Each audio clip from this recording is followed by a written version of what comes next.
係嚟呢個活動之前呢，就係偏緊張同埋偏講唔出嘢啦，面對陌生人。咁就我一直都覺得自己個情緒控制好差，或者係比較偏亂。即係去咗呢次之後呢，我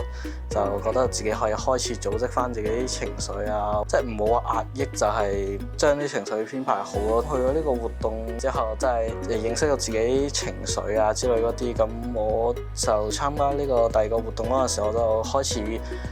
向其他人講多啲嘢啊，或者做嘢嗰陣時主動啲，唔會咁被動咯。我覺得係有用嘅。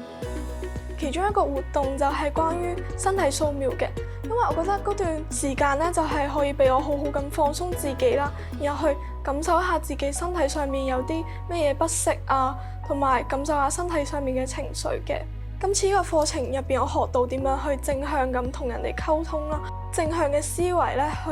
諗嘅話咧，即係可以好大程度上面幫助身邊嘅人去以正向嘅思維去諗咁多關於自己嘅一啲生活中嘅挫折啊等等問題。我覺得呢樣嘢係可以好好咁樣幫助我去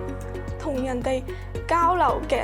覺得最深刻咧，就係喺堂上面咧，老師有講咧，一般人咧就會以為咧，即係你會越努力啦，咁你就越成功，你就會越覺得幸福快樂。其實喺正向心理學咧，其實唔係嘅。你首先會越幸福快樂，你先會越努力，咁你先會達到呢個成功咯。一般人都以為咧，情緒係要好正向，嗰個氛圍令到我哋唔可以有負面嘅情緒啦，一定要保持好正能量啊。如果你負面，即係代表你好似